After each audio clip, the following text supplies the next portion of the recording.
morning, and then we will see how best Madagascar and Vignan will get associated. The long cherished dream has got to be this, and as Dr. Lavu Ratayagaru has already expressed that his target line is within 10 years, Madagascar should be rich, self-supporting, self-capable.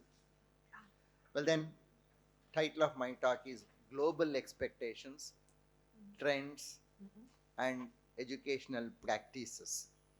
So we shall not focus to what only Madagascar has got to do or what has been happening in India, but we have got to keep the entire globe, because in the future we are not going to generate people for our country. We are going to generate the learners for the entire globe, entire universe. That has got to be kept in mind. Okay, we are not going to make people only for Madagascar. We are going to prepare the people for the entire globe. So my first slide. So I would be richly taking the contents from United Nations Organization and also the contents from our India's new national education policy, the Government of India and Association of Indian Universities. I would be quoting quite often Dr. Abdul Kalam. Dr. Abdul Kalam, you know that he was the President of India, and in his own way, in his own merit, he was an excellent academician, an excellent teacher. I would also be quoting a world-renowned philosopher, Dr. Jiddu Krishnamurti, whose philosophy is very well known, cut across Europe, and then cut across USA, cut across Europe, and as well in India. Next slide.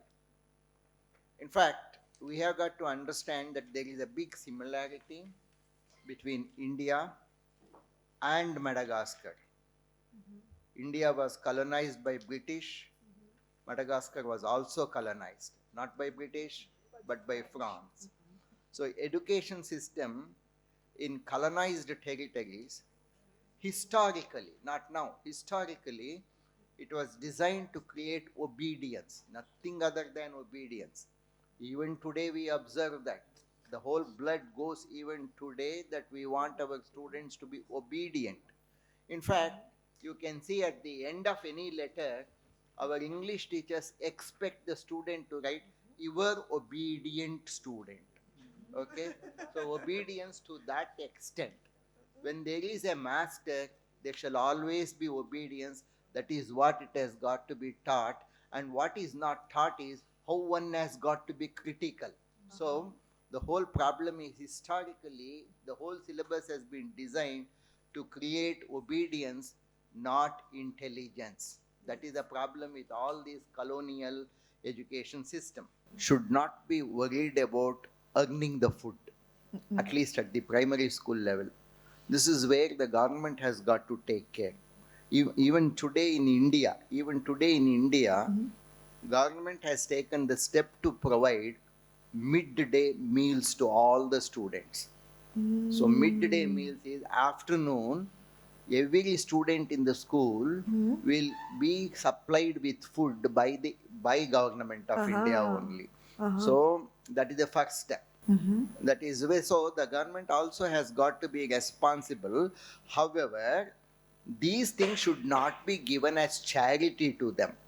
They should understand that they are earning this because they are trying to become the future generation of Madagascar. They should know that they are earning this and their involvement into learning process is getting them. Only then they become more and more responsible. Nothing should be given as charity. In the whole process, the learner should not be made beggars. They should not be beggars, but they should know that government is supporting them and they know their responsibility that they have got to give back to the government. Thank you. I think we should make way to the next speaker.